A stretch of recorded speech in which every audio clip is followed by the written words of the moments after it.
ومن أحسن قولا ممن دعا إلى الله وعمل صالحا وقال إنني من المسلمين। ওয়ালাইকুম আসসালাম রহমতুল্লাহ। আজগর আলী ভাই প্রশ্ন করেছেন সৌদি আরব থেকে,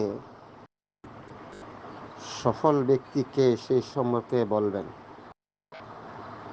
সফল কারা সেই ব্যাপারে কোরআনুল কারীমে এবং পবিত্র নবী মুহাম্মদ সাল্লাল্লাহু আলাইহি সাল্লাম রেখে যাওয়া জবানি থেকে, হাদিস থেকে অনেক কথা আছেন। আমরা সংক্ষিপ্ত পরিসরে সূরাতুল মুমিনুন থেকে আলোচনা করব কারা সফল কাম হয়েছেন।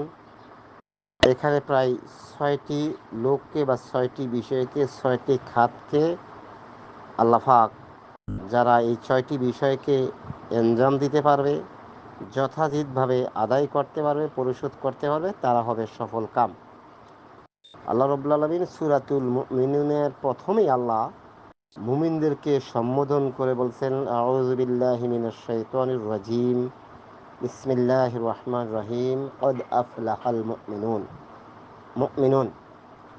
আল্লাহ পাক উল্লেখ করছেন সফল কাম, নিশ্চয়ই মুমিনরা সফল কাম বা সফলতা অর্জন করেছে। কিন্তু মুমিনরা, এখন মুমিন হওয়ার জন্য যে কাজগুলো করা দরকার, সেখানে আল্লাহ রাব্বুল আলামিন ৬টি বিষয়কে উল্লেখ করেছেন হাইলাইট করে। আরও অনেক থাকতে পারে, কোরআন এই সূরা মুমিনুনের ৬টি বিষয় উল্লেখ করেছেন।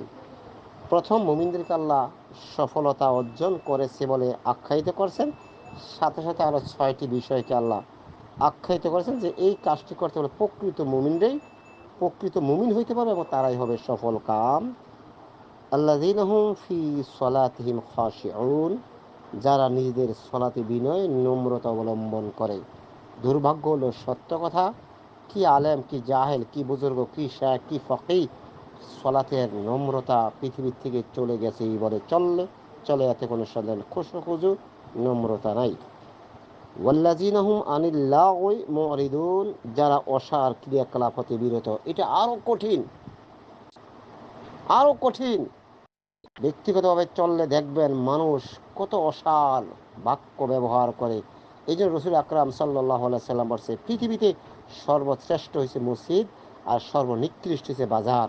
আপনি যত বড় মুফতি হন আর আল্লাহওয়ালা হন না কেন, যত বড় আল্লাহ মতো দাঁড় হন না কেন, বাজারও গেলে আপনি হয় নিজে অশ্লীল অসার বাক্য বলতে হবে, না তো অসার বাক্য শুনতে হবে। এই জন্য প্রয়োজন সেরা বাজারে অপেক্ষা করা উচিত না, যেটা দ্বিতীয় নম্বর আল্লাহ বলছেন। ওয়াল্লাযীনা হুম লিযাকাতি ফাইলুন, যারা জাকাত দানে সক্রিয় মানে জাকাত আদায় করতে হবে। জাকাতটা একটা ফরজিয়াত, সেই বিষয়ে কঠিনভাবে আপনাকে আমাকে সতর্ক সাবধান থাকতে হবে। ফাই করে আমাকে জাকাত দেওয়ার জন্য সর্বাত্মক সর্বদা প্রস্তুত থাকতে হবে, আল্লাহকে ভয় করতে হবে। তারপর বলছেন ওয়াল্লাযীনা হুম লিফুরুজিহিম হাফিজুন, যারা নিজেদের যৌনাঙ্গকে হেফাজত করে। রাসূল আকরাম সাল্লাল্লাহু আলাইহি সাল্লাম বলেছেন, তোমরা দুইটা জিনিসের জিম্বা নেও, আমি জান্নাতের জিম্বা। রাসূল জিব্বাকে টান দিয়ে বলেন, এই জিব্বা এবং ফামাল ফারাজ, এই দুইটাকে তোমরা হেফাজত করো। রাসূল সাল্লাল্লাহু আলাইহি সাল্লাম কোরআনকে, নামাজকে, জান, অন্য জিনিসকে হেফাজত করতে এত গুরুত্ব দেন নাই, দিয়েছেন, অবশ্যই দিয়েছেন, কিন্তু সলাৎ কি আর ফাম এবং ফারাজ, যৌনাঙ্গকে এবং আপনার জিব্বাকে মানে হেফাজত করার জন্য কঠোরতা আলম্ব এই জন্য করছেন। এই যৌনাঙ্গর তাড়নায় মানুষ কিন্তু অন্যায় পাপাচারে লিপ্ত হয়। এই জিহ্বার কারণেই কিন্তু মানুষ অপদস্থ, অপমানিত হয়, এই জাহান্নামে যেতে হয়। রাসূল সাল্লাল্লাহু আলাইহি ওয়াসাল্লাম বলেছে, সঙ্গী সাথী, তোমরা কি বলতে পারো সঙ্গী সাথী পিছের থেকে ধাক্কা দিয়ে জাহান্নামে কিসে নেয়? আল্লাহ রাসূল সাল্লাল্লাহু আলাইহি ওয়াসাল্লাম বলেছেন, ফাম এবং ফারাজ, এই মুখ এবং জিহ্বা এবং যৌনাঙ্গ স্থান। সুতরাং ৪ নম্বরে আল্লাহ পাক বলছেন, তোমরা কি করো? যারা নিজেদের যৌনাঙ্গকে হেফাজত করে।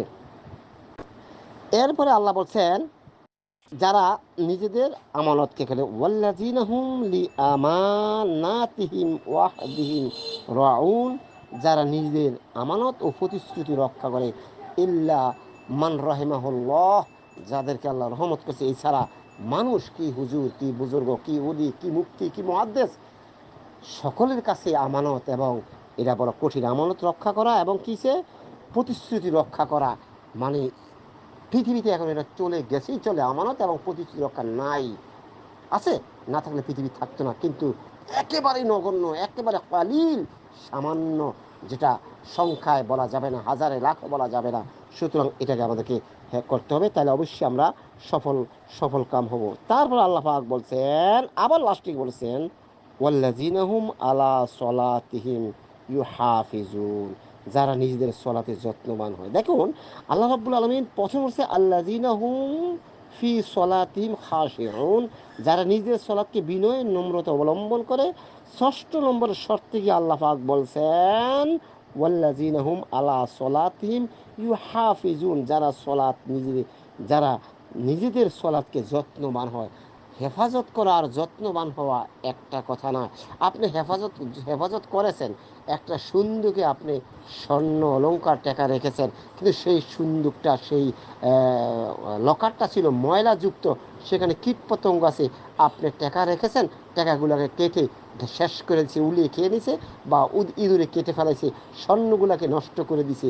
এই জন্য যে হেফাজতের সাথে সাথে যত্নবান হইতিব, যেই জায়গায় আপনি স্বর্ণটা, ডায়মন্ডটা, টাকাগুলো রাখছেন, মূল্যবান সম্পদগুলো রাখছেন, সেখানে আপনি লকারে নিরাপত্তা রেখেছেন, হেফাজত করেছেন, যত্নে থাকবে তো, সেটা তো নষ্ট হয়ে যাবে না, সেটা তো কোনো উই ফুকায় বা ইঁদুরেতে কেটে ফেলাইবে না, স্বর্ণগুলো তো কেউ নষ্ট করে ফেলাইবে না। এই জন্য হেফাজত একটা, যত্নবান একটা।